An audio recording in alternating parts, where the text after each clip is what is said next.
जी students, अस्सलाम वालेकुम। आज की क्लास में हम यूनिट 4 स्टार्ट करेंगे इंजीनियरिंग एथिक्स का। ठीक है, जैसे कि आप स्क्रीन पे देख सकते हैं कि ये हमारा एक नया टॉपिक है और इसमें हमने responsibilities in engineering being and engineer discuss करना है।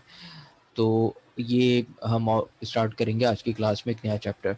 इससे मुतालिक जितना भी स्टफ़ है स्लाइड्स वो ऑलरेडी एलएमएस पे मैंने अपलोड कर दी हैं, तो आप वहाँ पर भी देख सकते हैं। ये स्लाइड्स भी मैंने एलएमएस के ऊपर अपलोड कर दी हैं, तो आप वहाँ से भी डाउनलोड कर सकते हैं। सही है जी। तो ये लीजिए, हम स्टार्ट करते हैं।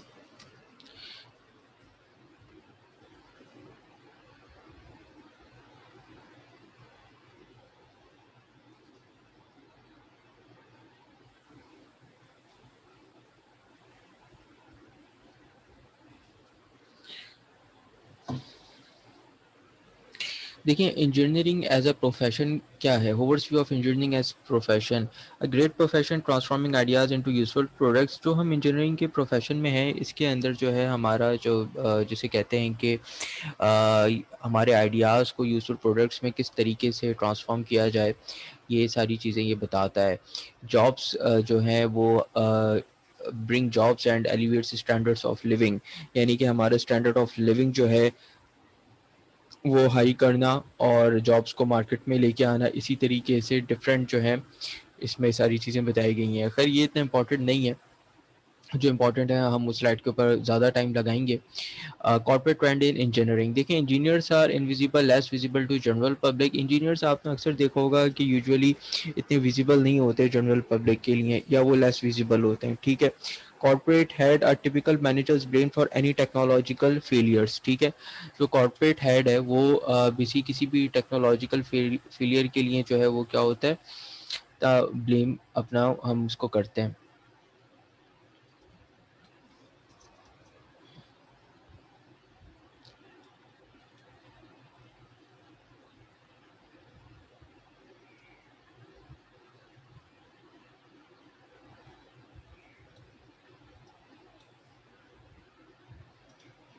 कॉर्पोरेट हेड है typical managers blame for any technological failure. जैसे कि आपने देखा होगा कि नोकिया जब फेल हुई तो उसका जो सीईओ था, तो उसने अपनी स्पीच में जो है, एक तो वो रोया भी है और उसने जो है वो अपनी स्पीच में इस बात का एतराफ़ किया कि हम जो है वो फेल हो गए और हम टेक्नोलॉजी के साथ नहीं चल सके। दूसरी तरफ जो है सैमसंग जो है वो नंबर ले गया और सैमसंग के मोबाइल्स जो हैं वो नोकिया से ज़्यादा बने, उसका जो है मार्केट शेयर भी नोकिया से ज़्यादा हो गया और सैमसंग ने नोकिया को एक तरीके से पीछे छोड़ दिया। तो कॉर्पोरेट हेड से मुराद यूजुअली सीईओ होता है, और अगेन वही बात कि अगर कोई टेक्नोलॉजिकल फेलियर होता है तो वो उसके लिए ब्लेम जो है वो उसको ठहराया जाता है।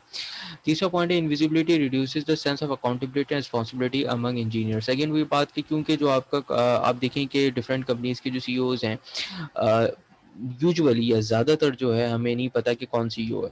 हाउएवर कुछ जो बड़ी कंपनीज हैं, जाइंट जिसे कहते हैं, जैसे फॉर एग्जांपल गूगल है, उसका एक इंडियन बंदा है सीईओ, संदीप नाम करके उसका कोई शायद कोई नाम है। ठीक है, उसका सबको पता है। तो लेकिन यूजुअली ऐसा होता है कि जो बड़ी कंपनीज हैं, ठीक है, उनके सीईओज इनविजिबल होते हैं। ठीक है, अपने कस्टमर से नहीं पता होता, सिर्फ उनकी परफॉर्मेंस और उनकी प्रोडक्ट्स ही सामने होती हैं। ठीक है। अच्छा जी, अब हम एक केस स्टडी इस स्लाइड के अंदर है। ठीक है, और ये अगेन वही बात के बुक के अंदर भी डिफरेंट केस स्टडीज़ हैं और ये बुक से ही ली गई है, और इसको आप घर पे भी देख सकते हैं। अगेन वही बुक भी आपको दी हुई है, आप उसमें भी देख सकते हैं। तो एक केस स्टडी है बेसिकली, सही है। एक ये अपना टावर है, इसकी केस स्टडी है, और इसने कहा है कि 900 फीट हाई बैंक है, वो drives from 9 story street steps में 9 स्टोरी बिल्डिंग्स हैं। विंड ब्रेसेस इंस्टॉल्ड हुए हैं, मास जंपर इंस्टॉल्ड हुए हैं, डिजाइन टू विथस्टैंड, यानी कि जितनी बड़ी बिल्डिंगों में चीज़ें होती हैं वो सारे इंस्टॉल्ड हुए हैं। ये कुछ उसकी पिक्स है। अब इसमें जो क्वेश्चंस हैं, asked by an engineering student raise several different questions in Le Messurier's mind, जो उसको बनाने वाला है। Can the building withstand oblique wind loads. Again वही बात, 9/11 का जब वाकया हुआ था, ठीक है, और 9/11 का जब वाक़या हुआ था कि वर्ल्ड ट्रेड सेंटर जब गिरा था, तो ज़ाहिर बात है उस वक़्त ये सवाल बड़ा अहम था और लोगों के उसमें ज़हनों में था कि जब इस बिल्डिंग को बनाया जा रहा होगा तो उसमें ज़ाहिर बात है इस बात का भी ख़्याल रखा गया होगा कि क्या ये बिल्डिंग इतनी ऊंची है कि ये बड़े बड़े तूफानों और हवा और डिफरेंट नेचुरल डिजास्टर्स का सामना कर ले। और उसमें ऑब्वियसली एक पॉइंट ये भी था कि क्या ये किसी प्लेन क्रैश का या अगर कोई प्लेन इससे आके टकरा तो उसका सामना कर ले। ठीक है, तो ऑब्वियसली जब भी कोई इस तरीके का इंजीनियरिंग डिज़ाइन दिया जाता है तो उसमें इस बातों का ख्याल रखा जाता है।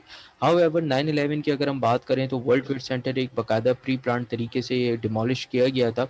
वो उसके पॉलिटिकल रीजंस थे, लेकिन उसका इंजीनियरिंग कोई रीज़न नहीं था। ऐसा नहीं था कि उसमें इंजीनियरिंग पॉइंट ऑफ व्यू से कोई गलती हुई और वो बिल्डिंग कोलैप्स कर गई हो, इतना बड़ा सान्या हो गया हो। ठीक है, तो उसकी मिसाल मैंने आपको इस वजह से दी यहाँ पे क्योंकि वो फिट बैटरी अगेन वही बात कि यहाँ पे सिटी क्रॉप टावर है, ऑब्वियसली जो वर्ल्ड ट्रेड सेंटर के लेवल का तो नहीं है, लेकिन उसके अंदर भी ये क्वेश्चन अराइज हो रहे हैं कि अगर 9 स्टोरी बिल्डिंग है जैसे बुर्ज खलीफा है, बुर्ज अल अरब है, ये सारी बिल्डिंग्स आपके सामने हैं और इससे बड़ी बड़ी दुनिया के बिल्डिंग्स हैं, तो वो जो है क्या वो विथस्टैंड कर सकती हैं हवा के दबाव का लोड या नहीं। अगेन वही बात, ये कुछ टेक्निकलिटी गिवन है कि यार इसका चीज़ें ये डायमेंशंस ये होनी चाहिए, हवा यहाँ से चलेगी या यहाँ से चलेगी। मतलब हमने इसकी डिटेल में नहीं जाना।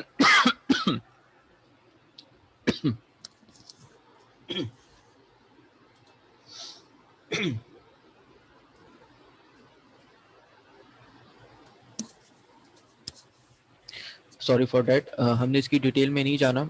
लेकिन ये है कि हमने इसमें एक इंजीनियरिंग डिज़ाइन के अंदर की केस स्टडी है, तो इसको थोड़ा सा ओवरव्यू करना है। अगेन वही बात है कि किसी इंजीनियर से नेग्लिजेंस हुई है उसके स्ट्रक्चरल डिज़ाइन में या स्ट्रक्चरल चेंज में, तो वो भी चीज़ है। नो, अब इसमें हमारा जो सवाल है, मेन सवाल है इस केस स्टडी में, वो क्या है कि what is the ethical dilemma. तो आपने थोड़ा सा मुझे बताना है कि इसमें एथिकल डिलेमा क्या है।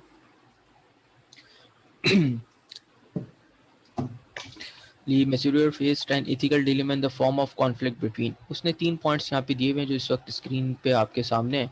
वो ये कह रहा है कि उसने एथिकल डिलेमा जो है वो फेस किया इन the form of responsibility for public safety. Of course जो भी इंजीनियर था या जो भी कंपनी थी, बनाने वाली फर्म थी उसके स्ट्रक्चरल डिज़ाइन की, उसमें अगेन वही बात मैं क्लास में भी बार बार कहता रहा हूँ कि पब्लिक सेफ्टी जो है वो सबसे पहले नंबर पे आती है।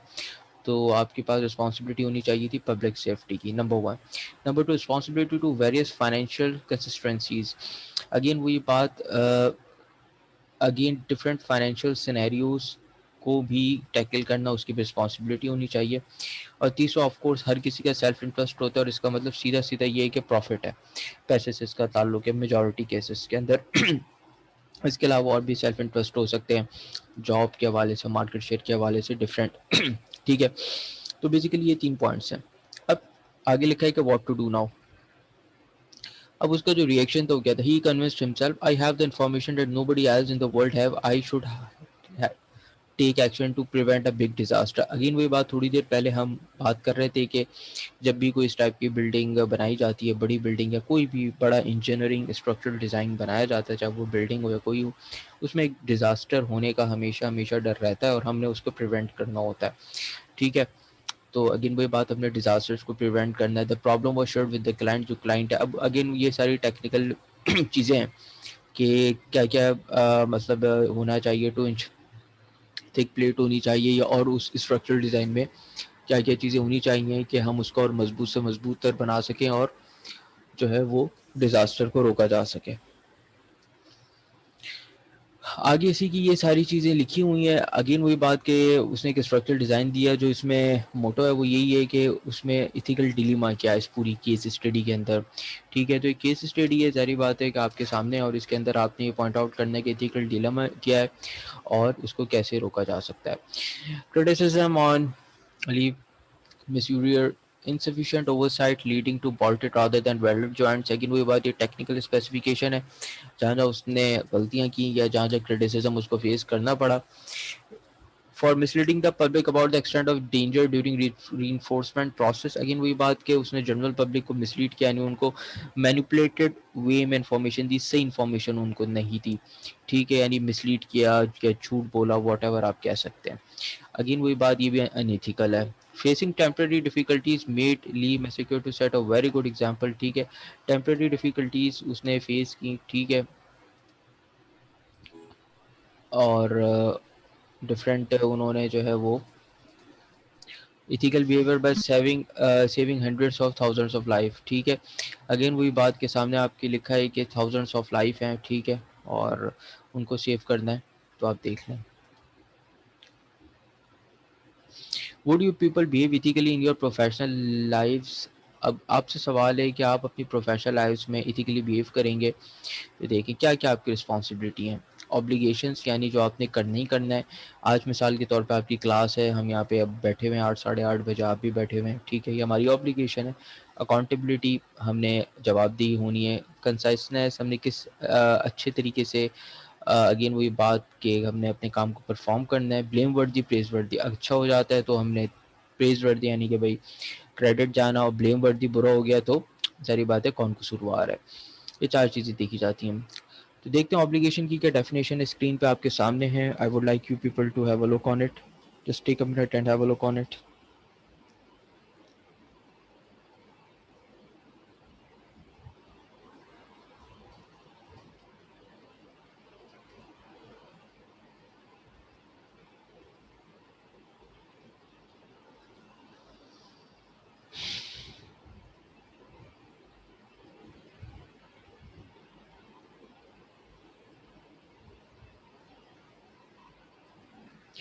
ओके, आगे हम बात करते हैं also called obligation responsibility, morally mandatory actions incumbent on everyone. Incumbent का मतलब होता है लिए हुए।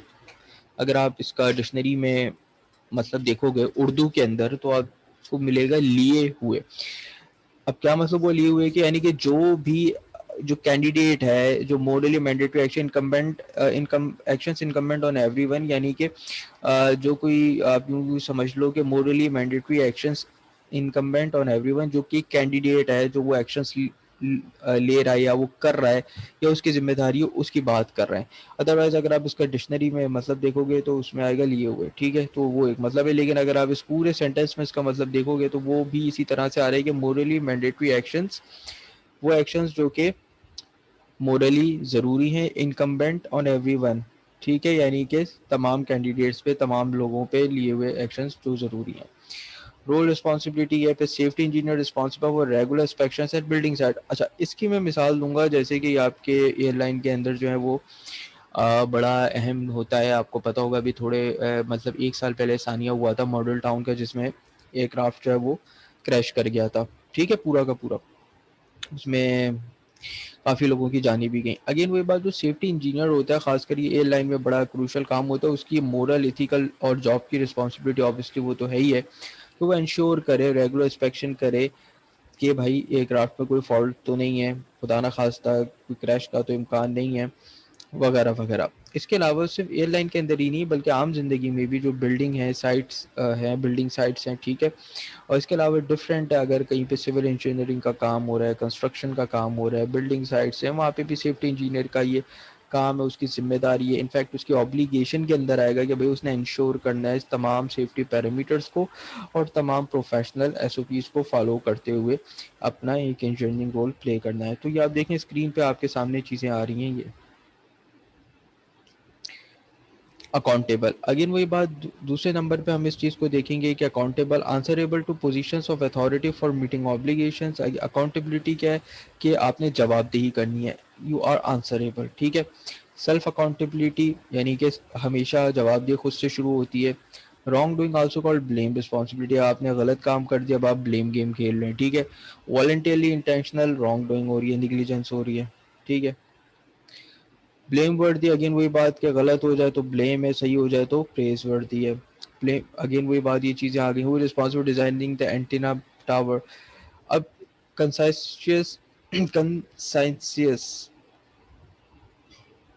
इसकी क्या डेफिनेशन है कि एक्सेप्टिंग द रिस्पॉन्सिबिलिटी, आपने अपनी जिम्मेदारियों को एक्सेप्ट करना है। Carefully fulfilling the assigned responsibility, carefully आपने फुलफिल करनी है assigned responsibility. Do the right things under difficult circumstances, difficult circumstances में भी आपने राइट थिंग्स करनी है, ठीक है जी। अब रिस्पॉन्सिबिलिटीज़ में ये 4 मेजर टाइप के रिस्पॉन्सिबिलिटीज़ होती हैं। मोरल, इखलाकी, कैजुअल जो एक यूजुअली होती है, जॉब जो ऑब्वियसली आपका जॉब डिस्क्रिप्शन आप जिसको कह लो जेडी, लीगल और कानूनी रिस्पॉन्सिबिलिटी जो कि हर चीज़ कानून के दायरे में आती है। तो जब भी आप रिस्पॉन्सिबिलिटीज़ को अपनी फुलफ़िल करें, उसमें अखलाकी तकाज़े, कानूनी तकाज़े और अपने जो जॉब के हैं, वो सब ये सारी चीज़ें आप पूरी करेंगे। अब यहाँ पे एक-एक करके सबकी डेफिनेशन भी दी हुई है, आगे की स्लाइड्स के ऊपर और चीज़ें बताई गई हैं कि कैजुअल रिस्पॉन्सिबिलिटी क्या होती है। Being a cause of some event, a young child playing with the match box caused a house to burn down, but the individual who left the child with the matches is morally responsible. आप एक अकेले बच्चे को घर में छोड़ गए, वो माचिस के डब्बे से खेल रहा था, उसकी वजह से पूरा घर जल गया। अब इसमें किसकी गलती? उस बच्चे की गलती है या जो उसके वालिदैन या जो भी बड़ा उसको छोड़ के गया होगा उस घर में, उसकी गलती? जारी बात है, जो बड़ा छोड़ के गया होगा वो मोरली रिस्पॉन्सिबल है। आप मेरी बात समझ रहे हैं? मैं अगर मिसाल के तौर पे, हम यहाँ से जाते हैं, क्लासरूम की लाइटें और एसी वगैरह ऑन होते हैं, अगर हम उसको ऑफ नहीं करके जाते, पीछे कोई मिसहैप हो जाता है, तो हमारी इखलाकी जिम्मेदारी है कि हम उसको एसी, लाइटें और या पावर को शट डाउन करके जाएं, कंप्यूटर को शट डाउन करके जाएं। अब देखो ये जॉब के हवाले से, अब इसके अंदर जेडी जॉब डिस्क्रिप्शन जिसको कहते हैं, उसमें चीज़ें डिफाइन होती हैं कि जॉब रिस्पॉन्सिबिलिटी में क्या क्या करना है। अब ये चीज़ टेक्निकल होती है, अगर कोई सॉफ्टवेयर इंजीनियर है तो उसके पास डिफाइन होती हैं चीज़ें और डिफरेंट उसमें डिफाइन होती हैं। कानूनी तकाजे पूरे करना, legal responsibility, it is whatever law requires. कानून क्या कहता है? Strict liability, legal responsibility to provide compensation, यानी कि मिसाल के तौर पे जब वो पीआईए का जहाज़ क्रैश हुआ था, ठीक है, तो उसमें लीगल रिस्पॉन्सिबिलिटी ये थी कि आप कंपनसेशन प्रोवाइड करें, मेक रिपेयर्स, जो चीज़ें रिपेयर हैं उसको रिपेयर करें, impose on corporation rather than individual engineers, ठीक है।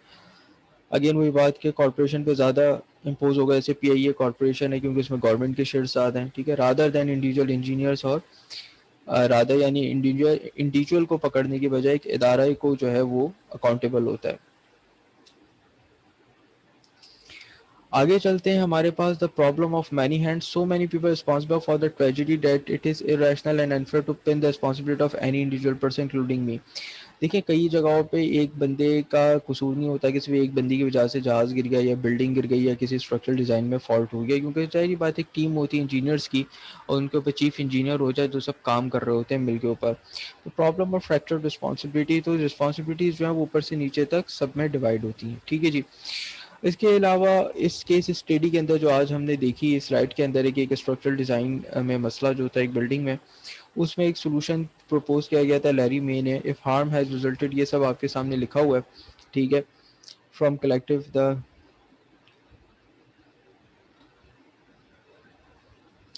कि हर बंदे ने अपने एक रोल प्ले करना है, ठीक है, और रादर देन कि हम किसी इंडिविजुअल को ब्लेम करें, हम कलेक्टिवली काम करें और हम देखें कि हमसे कहाँ गलती हुई है कलेक्टिवली, ठीक है।